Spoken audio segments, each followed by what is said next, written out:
So yesterday, Rare released their Season 10 preview, which talked about every addition that will be coming to Sea of Thieves over the next few months. And let's just say there's been some very mixed opinions within the community. If you're ever bored, just take a look at Sea of Thieves Twitter, it's brilliant. But this controversy hasn't came from nowhere. The hot topic right now that everyone is offering their opinions on, including myself in this video, is the addition of Safer Seas, also known as PVE servers. So let's start with that. Now, this particular update will be arriving in December, so whilst the festive spirit may be high, I'm not so sure the community spirit will be. Essentially, the game will now be split into two modes: High Seas, which is adventure mode as we know it right now, and then Safer Seas, in which players can set sail in their own private server, either alone or with up to 3 chosen friends. You will not encounter any other player ships within this server, but you will be able to complete voyages, commendations, earn gold and reputation, and progress in the game. In order to keep the balance right in Safer Seas, you will earn gold and reputation 70% slower than in High Seas. So let's say a piece of loot sells for 1,000 gold. You're only going to be earning 300 gold in Safer Seas from that same piece of loot. And the same goes for reputation too. Now, whilst you can't raise an emissary flag in Safer Seas, you can still level up your factions all the way up to level 40, meaning that if you do want to achieve Pirate Legend status, you will have to venture into the High Seas at some point. Now, they have kept a lot of features exclusive to the High Seas, such as becoming a Pirate Legend, the Athena's Fortune and Reaper Bones factions, Hourglass PvP dives, having your own captain ship, sailing as part of a guild, which is also a new addition coming to the game, raising an emissary flag, and live events such as Golden Glory. So while Safer Seas initially sounds like a PvE Lord's dream, you will be missing out on a lot of the main game's features, so Safer Seas is not a permanent solution. Essentially, Rare wants to add this mode to help those newer players learn the basics of the game before moving on to the High Seas, because let's be honest, the maiden voyage is just...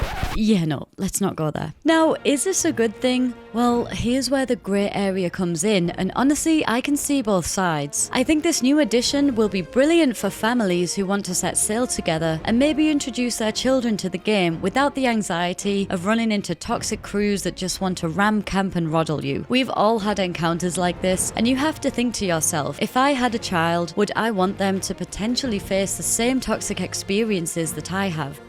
Probably not. So in that regard, I do think this will be an amazing opportunity for families and younger audiences, as the game and its graphics are very appealing to children. I also think this is great for anyone who wants to complete Tall Tales. I've always had this opinion, but I never thought Tall Tales actually belonged in the same world that regular adventure is in the first place. Except maybe for the Shores of Gold, because you do get a skull at the end that is worth 10k gold, so this offers a cool chance for steals. But ultimately, there's no need for Tall Tale voyages to ever be on the shared servers. If you sink a Tall Taler, you don't get anything except their supplies, and you end up just ruining and interrupting their voyage, meaning that all the time that Rare spend creating this amazing storyline and immersive experience is actually lost because you're having to constantly watch your back for enemy players. So I do think Safer Seas will really enhance the immersion of the Tall Tales and finally offer a safe place to do them. I mean, PvP is my personal favourite thing in Sea of Thieves, but I must admit, when I completed the Tall Tales, the last thing I wanted to do was constantly watch my back. I just wanted to be able to solve the puzzles in peace and get lost in the storyline. In their preview video, they also mentioned that Safer Seas will offer a good way to capture video content without the worry of scanning the horizon for enemy ships. However, I don't know how much I agree with this statement, as like mentioned above, so many of the key features are missing in the Safer Seas mode. What if you want to make a PvP tutorial or an emissary guide? Well, you can't raise an emissary in Safer Seas, and you can't even come across other players' ships in this mod, so you are still very limited on the footage you can actually capture. Yes, if you're a content creator that doesn't have custom servers, this will be an improvement to the options that are currently available, which, let's be honest, is none. You literally just have to go into the main adventure game and hope that you don't get sunk before you've got your recordings. But at this point, I do think it would be so beneficial if everyone, or even just the creator crew, had access to custom servers. There are so many events, competitions and opportunities that are just missed because custom servers are only available to to Sea of Thieves partners. Safer Seas are supposed to be a way to help the newer player out in learning the pace of the game and getting to grips with how things work. Now, I totally understand the sentiment behind this. If I know someone is a new player on the seas, I personally would not want to sink them. However, not everyone shares the same opinions, and that is fine. It's a sandbox game after all, and nobody should be made to feel bad for playing it how they want. I would rather get better, intense fights and potentially some good loot, rather than skeeting a noob that only has one castaway chest. But here's the issue. I was once that noob getting skeeted and my castaway's chest being stolen from me. Did it suck at the time?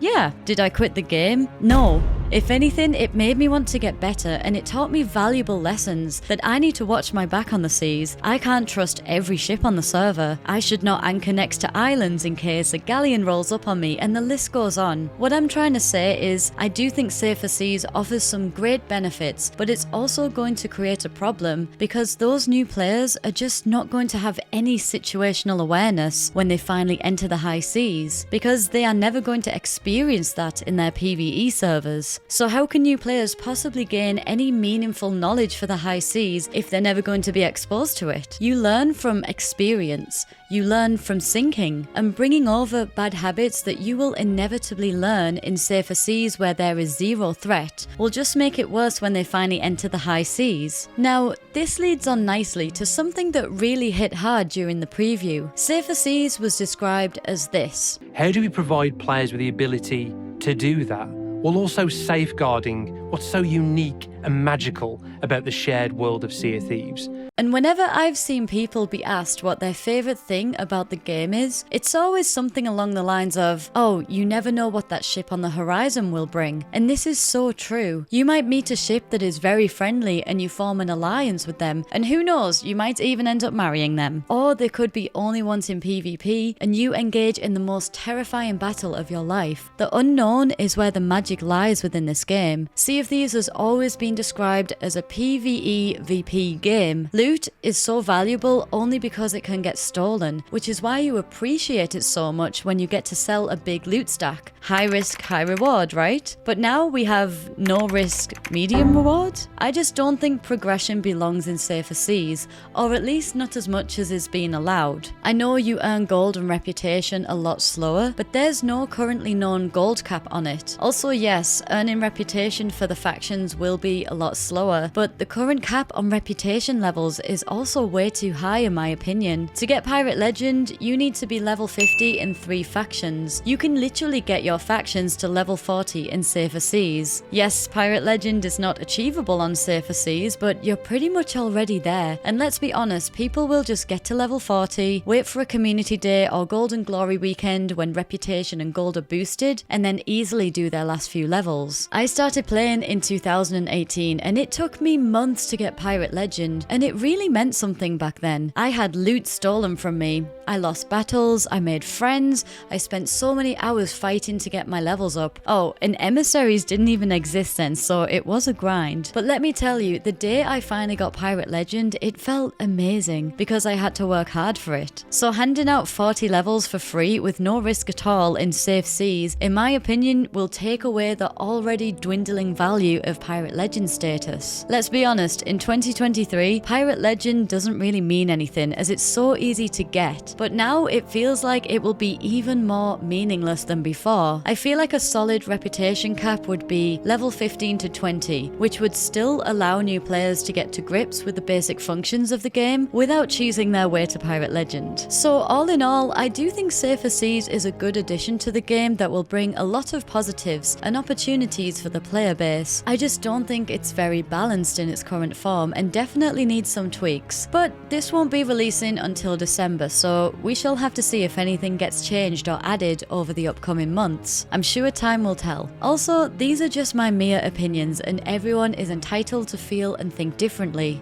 Do you guys agree with me on these points, or would you say you have a different mindset? Please do let me know in the comments, as I always like to have respectful, open discussions with the community regarding things like this. Now, despite my opinions on PvE servers, there are actually a lot of other cool additions that will be arriving into the Sea of Thieves. Coming in Season 10 on October 19th is Guilds. This is where any captain that has their own captain ship can set up and start their own unique guild. You can have up to 24 of your friends in one guild and all set sail together under that shared name. You can customize the name of the guild, the banner, the motto, and it was even said in the preview that there will be something unique to speak to your guild members. So I don't know if this means a guild chat or something along those lines. Once in a guild, you can pledge any of your captainships into there and choose whether or not you want to share it with the rest of your guild members. If you do share it, anyone in the guild can take your ship out, even if you're not online, and your ship will have all of its cosmetics and trinkets. This is actually a really nice addition, I think, especially for content creators who can have members of their community finally able to set sail on their favourite streamer's ship. I have had people in the past ask if I can start up a ship for them just because they wanted to see the obsidian capstan in person or see some really rare cosmetics, so I think this is such a nice way to connect with your community members. Guild members can even progress captaincy milestones on your captain's ship, even if you're offline, and everyone contributes to earning guild reputation together, which will unlock new and unique rewards for that guild. The video mentions that you can earn a distinction at every 100 levels of reputation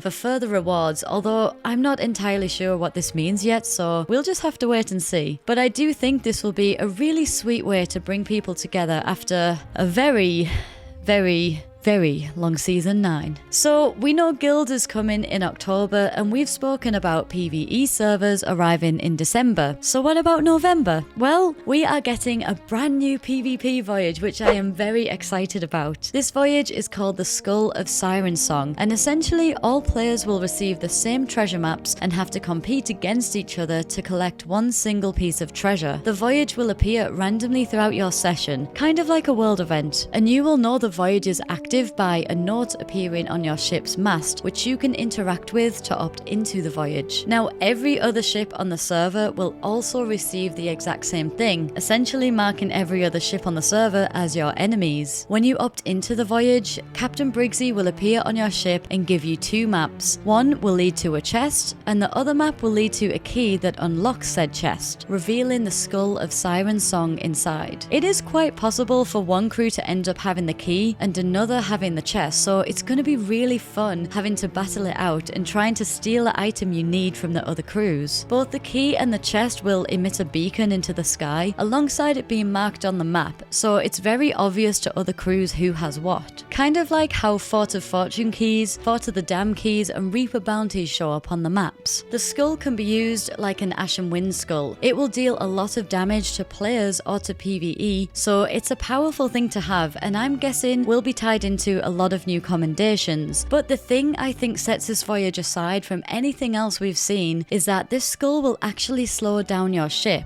allowing other crews to catch up to you. Remember how Chest of Fortunes were added and the community went wild for it, but then you realised all it takes is for one brig crew to get the chest on board, run away with it, put the wind in their sails, ram the sovereigns and then sell it without any opportunity for competition? Well, that is no longer an option. Yeah, brigantines, I'm looking at you. It was always so much harder for sloop crews to come out on top with any other loot item, because if they're competing against a bigger ship, then all the brig or the galleon has to do is put their sails in the wind and it's game over. So I'm really glad this is being added, and I can't wait to try out this new voyage. I think we've needed something really refreshing like this for a while now, and it will be even better than the Chest of Fortune update. Also, I really hope the skull is worth at least 15,000 gold. I know I'm a loot goblin, but this would make it so much more desirable and encourage more players to want to try and turn it in. And that was pretty much it for what's coming to Sea of Thieves over the next few months. I was hoping for some form of acknowledgement about the cheating issue that has been ongoing for a while now. I know the player base is very vocal about this on social media, and a lot of the community is feeling ignored. I kind of spoke about this in one of my previous videos too, so I'll attach that on screen. I know it's hard for the devs that work in Sea of Thieves to talk about specifics, especially when it comes to anti-cheat because, let's be honest, we as a player base shouldn't know the ins and outs of how things work, as that opens the door to exploiting that information for the worse. But I don't think it would have been a bad idea for a sentence or two in the Season 10 update that acknowledge our frustrations and reassures the community that they hear us and that they're continuously working on things. This was also reflected on Twitter, or